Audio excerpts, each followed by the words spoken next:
GM Slick DZ, you already know what it is. Make sure you click and subscribe. You know what I'm saying? Click that notification button. You already know what time it is, laying SmackDown like it's supposed to be. Like, let's get it. So I got another Netflix movie for you. It's called All Day and a Night. And basically it's talking about while serving a life in prison, a young man looks back at the people, the circumstances, and the system that set him on the path towards his crime. So this one really is a crime dramedy, you know what I'm saying? It takes it back to the streets. It takes it back to a time where it's probably a tearjerker for some people, you know what I mean? So, we're going to get right into it. I'm going to let you know what it is, how it's going down. So right off the back, my man's got to make a crazy ass hard choice. He done snuck into this guy's house, got guns drawn, and he basically ends up popping him and his baby mom or whatever, but like the shit got real. So right after that, we go right into the courtroom where he's contemplating this hard ass decision that he had to make. So at this point, he's basically found 100% guilty of the crimes that he committed, that he had to take. So at this point, it basically goes in the backstory. That's how young his father looked back in the day when our protagonist, he was only like 14, 15 at the time. He was just going to school, trying to live life. So our guy had about two friends growing up in the hood. One was representing that crime life and trying to get stuff popping. And the other friend was trying to get out the hood. He wanted to join the military or whatever. So as he growing up, this is the other friend that was dealing in the crime life. He was doing a lot of other necessary things. It looks crazy. It looks like Eazy-E's son for real. Like, it's weird. And there you have his other friend. Like, he was the one trying to get out the hood, trying to make a new life for himself. He's sitting in a wheelchair now, but that's just the cost to pay to join the military. He ended up losing the will of his limbs, his legs. So my man's, he been trying to find a way out the streets, and what he does, he also starts rapping. You know what I'm saying? He's got the ability to rap and tell some stories. He's pretty good at it too. So the death of a serious loved one takes place, but he's also was a member of the gang, and here comes the gang's crime leader. We'll just call him Spencer for right now. So Spencer here, he basically offers our boy a seat at the table to do some illegal adventures. But our boy here, throughout the movie, he doesn't really say a whole lot unless he has to. And then at this point, he's trying to keep low. He's cool with everybody, but he wants to keep low because it's like he wants to get his music popping off. So here enters this guy. He's like a rap star or whatever like that. But it's him and his boy, they get in the car with him. And dude is not really feeling him because he doesn't think he respects his music or whatever. But he still rolls with him regardless. You can tell by the look at his face, he's not really feeling him. But that's his man's best friend, so he's rocking out with him. So, that's what it is. And on top of that, he feels like he can get in the music business with him. So, he's going to roll with him for the time being.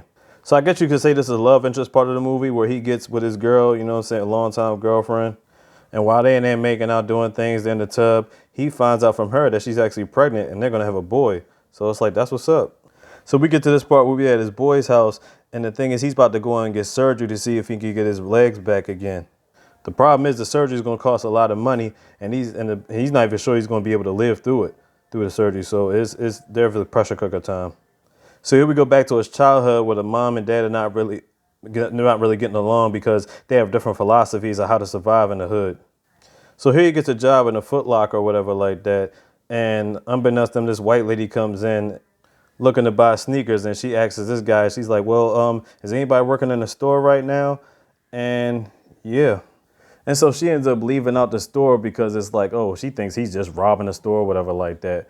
And I'm like, I mean, people might think it's racist, but come on, like the dude just had a hoodie on. He didn't even have a work shirt on. He didn't have no Foot Locker shirt or nothing like that. So obviously when you see him taking a whole bunch of shoes back to work, like they probably think he's stealing, but they really shouldn't think that. But bottom line is he didn't have his work shirt on. So yeah. So my man and his girl want to go to this party, and dude over, he's telling them like, yeah, don't go, like some shit about to go down or whatever. But of course, they end up going anyway, so it's like it is what it is. So back to present day, he's having a conversation with his father. His father's actually been in jail for a long time, and this is around the time where he's just getting there after the crime that he committed.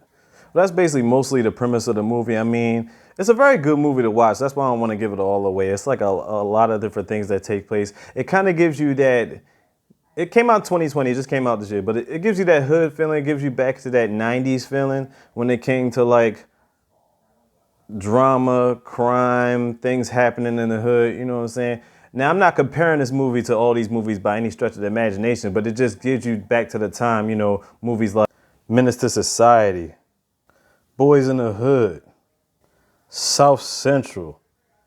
Movies like that. It takes you back to that era where certain films like that were very validated within the community and within the streets. You know what I'm saying? Things of that nature. But All Night and a Day, it's for real. Like it definitely hits your soul. You know what I'm saying? It's not one of those movies where you're expecting some happy ending or anything like that. It's just something that is a reality of what's going down in certain areas and communities. You know what I mean? So All Night and a Day, Netflix joint. You know what I'm saying? Go ahead and check it out. You know what I'm saying? Give it a thumbs up, thumbs down, however you feel. You know what I mean? So definitely subscribe. You know what I'm saying? Click that notification button. You already know what it is. GM Slick DZ out the Heezy, Mr. Skitty,